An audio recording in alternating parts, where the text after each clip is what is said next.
Локални избори 2025.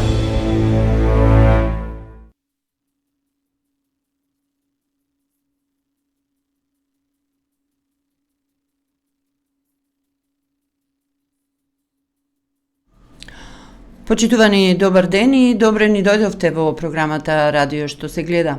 Во тек сме на изборната кампања. Денеска со нас тука во студиото е Ѓорѓе Игески, еден од четворицата независни кандидати на овие 8 поред локални избори во Македонија. Јас му посакувам добре дојде на нашиот сограѓанин, независен кандидат. Денеска ќе разговараме со вас околу тоа кој е Ѓорѓе Игески, кои се причините, зошто се кандидиравте за независен кандидат за градоначалник на општина Прилеп, што е она што имате да им понудите на прилепчани и како може Прилеп да се развива. Јас би предложила да започнеме со прашањата. Сигурно се надевам она што најмногу ќе ги интересира прилепчани, за оние кои што не ве знаат, да кажеме кој е Ѓорѓе Игески. Сепак ви благодарам на поканата. Јас сум Ѓорѓе Игески, независен кандидат на град Прилеп. Ѓорѓе Игески е приватен стопанственик, фамилијарен човек, татко на 3 деца и со професија спортиста, завршена академија во Софија и сакам на граѓаните да му понудам мојата визија е најпрво да се ислушуваме, да се разбериме и најпрактично да почнеме да реализираме. Така. Рековте дека вие сте стопанственик, а по професија сте практично со завршена академија за спорт. Во кој сектор од стопанството што имате како приватен бизнис? Како приватен бизнис имам производство на зачин, сушени производи, а се занимавам и со трговија. Така. Она што е интересно што го напоменавте, чинам дека сте пак единствен од кандидатите за градоначалници, спортист, поранешен спортист и тренер исто така. Сте искусен џудист со многу медали на постигнати првенства. Кажете ни нешто повеќе околу тоа. Па, со џудото се занимавам од моите 8-7 години. Сум бил првак во Македонија и за време на Југославија втор со џудо клуб Пролетар Прилеп, екипно 3-то место во Југославија и спортот е нешто најубаво за сите луѓе да почнат да се занимаваат заради култура, дисциплина и развиток понатамошен на нивниот живот. Така. Прилеп е спортски град, ние ќе проговориме и на таа тема што треба да се направи, бидејќи навистина заслужува. На времето Прилеп беше познат во времето на Југославија еден од најголемите спортски градови по однос на публика кога ќе се спомене победа, но и кога ќе се спомене ракометот, бидејќи и по тоа бевме познати. Секако по џудото, каратето, тие помали спортови кои што на Прилеп му донесоа многу медали на различни првенства на државно или на меѓународно ниво. Она што би сакала да ве прашаме, која е причината што се кандидиравте за градоначалник? Вие за прв пат сте во политички води, бидејќи сепак станува збор за политика, имате поддршка од ваши сограѓани. Што ве натера да се кандидирате за овие локални избори? Мене ме натера на овие локални избори да се кандидирам. 30 години живеам во Прилеп и слушаме само политички работи, празни муабети, ветувања, никако конкретни работи направени за нашиот град. Или се направени нешто колку за лице, а не функционални. Јас сакам да понудам во мојата програма, имам проект за природното богатство што ги имаме во градот Марковите кули и населбата Варош, најстарата населба со 77 цркви, да го направиме светски проект за туризам, да се горде и Прилеп да се гордее Прилеп со тоа што ќе го направиме да биде најдобар туристички град. Проектот ми е Марковите кули да се скоцка, да се направи по светски стандарди. Асфалтен пат до Марковите кули, жичара со кабиноблит, да се огради целиот, бидејќи за да се заштити од уништување со ограда. Да има ботаничка градина, да има зоолошка градина со домашни исклучиво животни, за да можат децата или тие што ќе идат да се едуцираат и да гледаат убавини. Простори за сместување, нормално ресторани, продавници за сувенири, за прехранбени производи и така склопен, осветлување нормално, културен напредок, да има секакви концерти, може да се одржува рок концерти, забавни концерти, кина да има, може видео и така натаму. Вака склопен овој проект би бил единствен во Македонија, функционален, издржлив и што може Прилеп да се гордеј со тоа нешто и да придонесува бенефит во економијата, во едукацијата, во културата и во сите останати гранки на градот. Предпоставувам поводот за вакво нешто и причината е тоа што сте варошанец и практично секоја педа од тој регион, тој дел на Прилеп вие добро го познавате и сметате дека има потенцијал да се развива и туризмот и културата, за да може и економски да се помогне во развојот на Прилеп. Кога сме кај туризмот, бидејќи споменавте, бидејќи Прилеп нема ниту езеро, нити море, нити некакви големи планини со кои што би можеле да се пофалиме и да го ставиме градот и општината на туристичка мапа, освен Варош, освен она што може да се понуди со Марковите кули, што може друго да се направи за туристички Прилеп да се развива и на таков начин економски да може да има одредени бенефиции? Прилеп има многу потенцијал, имаме преубави села, преубави планини, имаме селечка планина, село, селце кое може да се развива во туризмот, само треба да се инвестира, а имаме секаква поддршка, имаме европски фондови, имаме владини фондови, само треба ние луѓето да се направи проекти, да се овозможи да се реализира тој селски туризам, да се отворат ресторани, продавници, да се понуда водичи за едукација, за афирмирање на тие знаменитости што ги имаме и така натаму. Тоа е многу лесно. Така,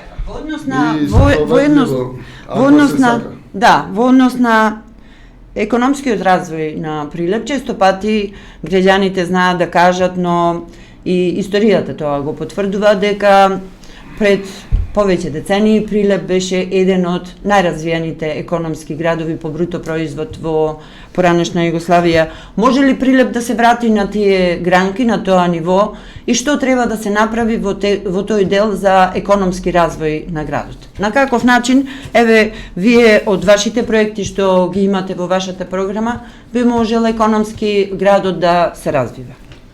Економски градот да се развива може ако работиме домаќинско, честно и одговорно. Администрацијата, повеќе сакам да обрнам внимание на сопствените инвеститори, нашите прилепчани и македонци. Так. Да му се овозможи како на странските инвеститори што ги гледаме, така и на македонски инвеститори да му се овозможи брзо доделување, да немаат административни пречки, да му се дозволи локации каде што ќе градат фабрики, куќи, ресторани, дискотеки или било што, да му се овозможи првенствено инфраструктура, канализација, во тоа е помошта на општината, за да може инвеститорот да започне со работа без пречки, без тие додатни работи што секој инвеститор се најтешки да ги спроведи, а ко помош на општина ние би требало да му ги дадеме за тоа што ќе имаме бенефит од сите тие инвестиции. Значи ли тоа дека сметате административни олеснувања за да може да има градежна офанзива во делот на инвестиции? Конечно административни олеснувања и да се почне да се работи по правила. Секоја работа си има своји правила, да не ги заобиколуваме нештата, да почнеме да ги тераме како што треба по правило и сето ќе ни биде полесно и да помагаме за побрзо решавање на тие административни работи, за да може градот да тргне, да има бенефит, да има вработување, младите да не ни бега. Так. И стопанствениците често велат, а ова се случува последниве неколку години, дека недостига стручна сила во работата. Кога ќе кажам стручна сила, тоа значи дека треба повеќе да се посвети внимание, барем тие така велат, во делот на образованието или денеска веќе се познати тие стручни училишта и дуалното образование. Кога сме кај образованието и кај младите, што имате во однос на проекти да понудите или програма, ваша визија во однос на образованието, како до повеќе стручна сила која што би можела веднаш да се вклучи во тие економски процеси?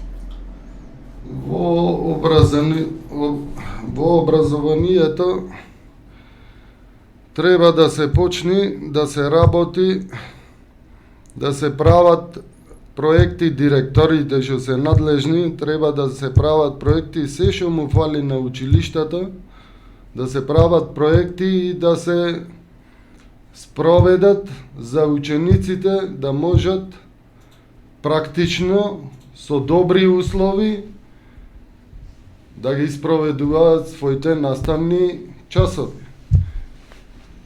Согласно со учителите.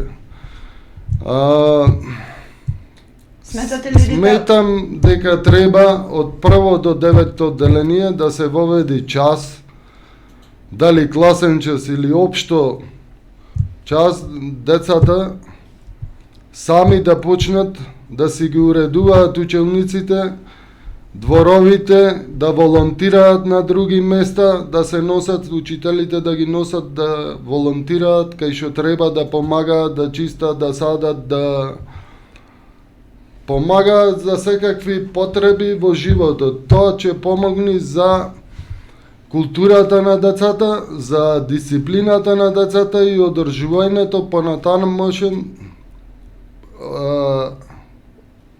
ќе помогне во понатамошниот живот за одржување на нивните домови, на нивниот град и на нивната земја. Сметате дека треба да се направат додатоци во тие наставни програми, барем по 1 час неделно, за да се стекнат децата со тие животни вештини кои што се дел од нашето секојдневие? Па тоа го кажам, може и на класен час и може и 1 час. Да. Не би требало да има проблем да му значи нешто во учењето на децата за да имаат подобро образование. Така. Предпоставам, бидејќи вие тие часови сте ги поминале, сте од тоа време кога учевме на некој начин домајчинство и тие практични вештини. Па и треба да се вратиме на тие. Кога е нешто добро, треба повторно да се примени. Тие нормални работи што ќе имаме потреба за подобро општество во иднина. Така. За Прилеп знаат да кажат другите, но и ние самите, дека сме град на театарот. Во делот на културата има доста забелешки, а и вашите противкандидати имаат доста проекти кои што се однесуваат на развој на културата. Ние сме театарски град, но за жал во моментов немаме театар. Кои се вашите Која е вашата визија, кои се вашите предлог проекти во однос на изборната програма, што би им ја понудиле на прилепчани во областа на културата? Мојата визија е подитно. 8 години театар немаме, а организираме театарски игри во еден Џернодински една недела. Не знам што да речам. Значи, проект има.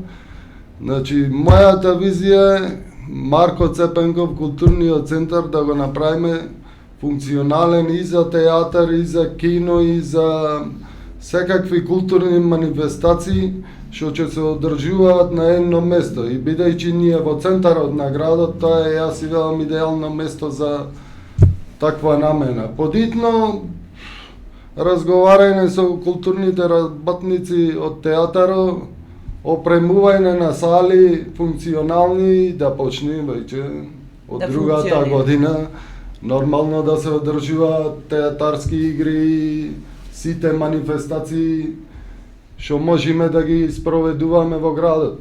Да, имаме многу манифестации, меѓу кои и Прочка, исто така имаме и Пивофестот, манифестации кои што се посветени на одредени настани или одбележувања. Сметате ли дека за тоа треба да се има посебна визија, односно посебни проекти со кои што градоначалникот би помогнал овие манифестации да обстојуваат и понатаму во годините што следат? Градоначалникот општината секогаш треба да помага за такви културни манифестации, ама треба и одредено место, локација каде луѓето не би биле порастеретени и подобро да се чувствуваат и мештаните што се тука, да нема некои проблеми ко сега Скара фест, Пиво фест. Добра манифестација, ама може и друга локација и за музика, како да кажем, повеќе да обрнеме внимание на нашите културни работници, музичари, да ги афирмираме, а имаме добра музика, секаков вид, забавна, рок, народна музика и тоа би било најдобро решение за градот и малку култура и комунални действија побрзо за расчистување, за организација, да бидеме малку посредени. Така. И во Прилеп ни фали јавни вецина, немаме ништо, немаме уредување, за жал. На старата чаршија партерно, тоа обавезно, еве, 20 години не е уредено ништо и за фасадите на дуќаните. Дојдовме и до делот на инфраструктурата. Најголем дел или секој од кандидатите за градоначалници обрнува најмногу внимание во однос на инфраструктурното средување на градот и на општината и секако и за екологијата.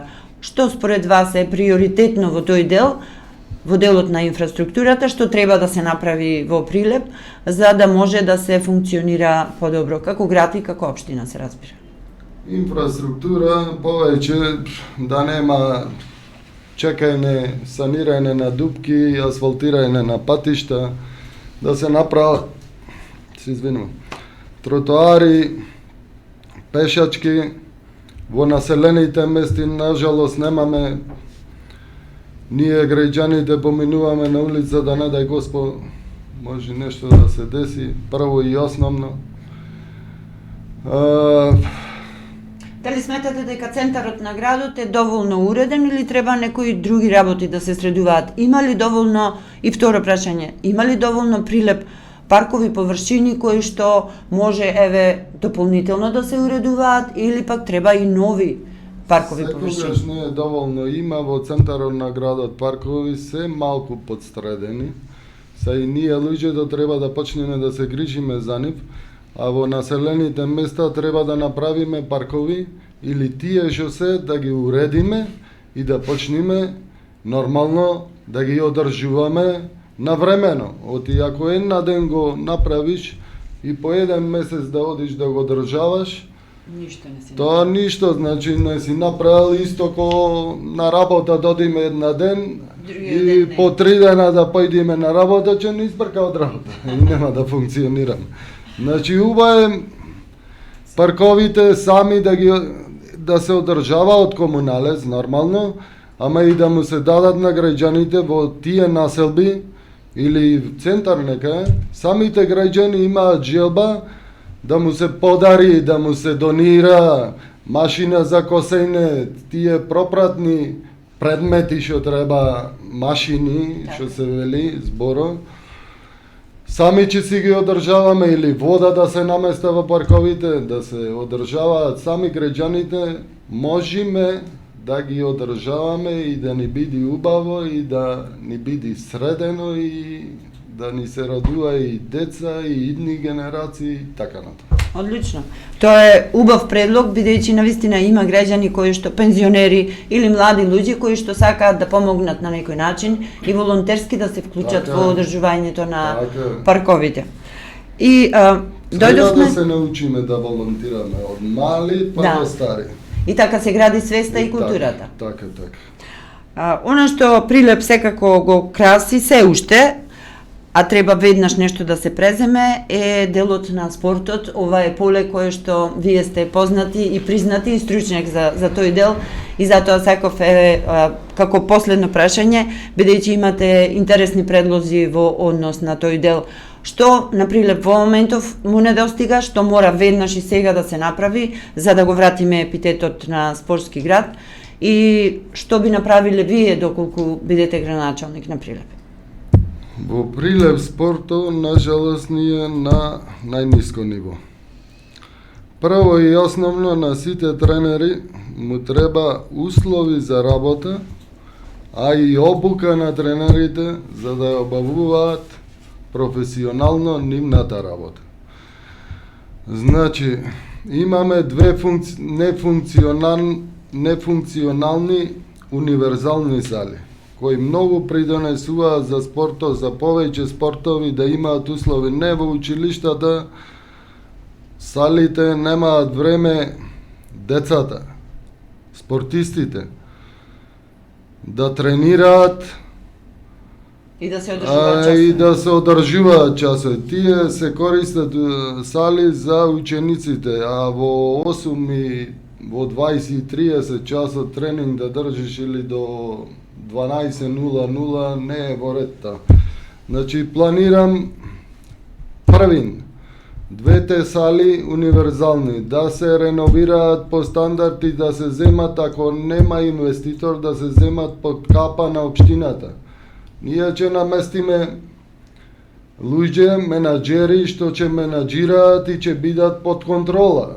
Нормално за да функционираат сите тие сали, да не дојди до ова ниво да пропаднат, како што се оставени сега. Партизан салата е добра сала, јас деца имам гимнастичарки, две чупенца што тренираја, нажалост нема ни огрев, нема ни услови. За секој спорт треба да ги опремиме салите по стандард, светски стандард, услови што му требаат за работа, за да почнеме ние да вадиме кадри, прваци на балканско, на европско и на светско ниво. Иначе, ако не го направиме ова, сето импровизација и, нажалост, дечината ќе ни се откажува и не може да достигнат такви врни успеси. Така. Во однос на тоа сметате дека имаме капацитет, имаме деца кои што сакаат да се занимаваат со спорт? Имаме, само треба да почнеме да работиме и да работите да ги тераме по правила. Така. Господине Игески, јас ви благодарам што ни бевте гостин во нашето студио и што на некој начин еве успеавме барем дел од оние проекти што ги имате зацртено во вашата програма да им ги представиме на прилепчани.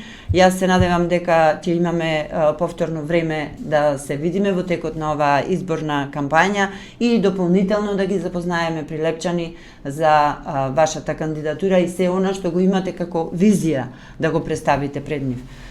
Ви посакувам успех. Ви благодарам и вас на поканата. Му благодарам на граѓаните на Прилеп. Имате можност да гласате за независен кандидат Ѓорѓи Игески. Заокружете 81 и време е прилепчани да ги изненадиме другите партии. Благодарам уште еднаш. Ние завршивме со разговорот. Гостин ни беше Ѓорѓија Игески, независен кандидат за градоначелник за општина Прилеп. Разговаравме за неговата визија, за неговите планови, предлог, проекти, за тоа како Прилеп да биде поубав, почист и секако економски понапреден град.